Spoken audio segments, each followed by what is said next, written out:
Hi guys, I'm back with part 2 of my mini coloring series featuring a stamping ballast stamps and my Copics on Kraft cardstock. Last week we colored the super cute monster, and I'm going to be linking to the video in the video description below or here in the video itself. And today we're going to color this girl.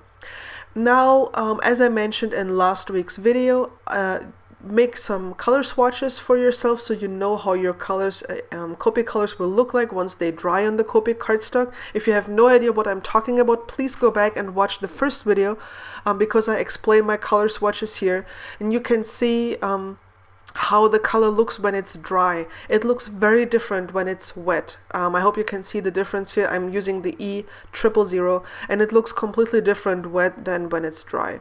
So it really pays off to actually swatch out your colors. And now I'm basically doing the same thing as I did last week and what I usually do on my videos, and that is blending from one color to the next color. I am going to play some music for you now because the coloring process pretty much is the same as I do it all the time, but I figure a lot of you told me that you want to watch the entire process. So I'm going to play some music for you and then catch you towards the end with some comments. Actually, before I do that, I want to have a word about, or I want to say something about how I colored her hair, because coloring the hair is very, very difficult for me. I'm still struggling with that. So what I did here is I made sure that I put my my dark color where like some of the artist drawn lines are, so those would be the ones that are darkest, and I'm trying to leave the space where the highlights are going to be the lightest. And you can see here I'm coming in with the very darkest color and I'm just adding it in. I'm not covering up the color underneath. And then I'm just blending this out a bit, but I'm leaving the space for the highlights basically blank. Because, you know, it has a color which is the Kraft color, and I know it will lighten up later on, and I will go in with a pencil. And it's really difficult to judge right now how it will look like because it's wet.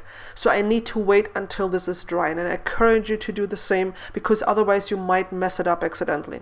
Okay, but now I'm gonna play the music for you. Hang on.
Alright, and as I did in the previous video, I am adding a little bit of white pencil towards the highlights, and I'm blending this out with a dry paper stump just to emphasize the highlights a little bit. There's no other way to get light color in there.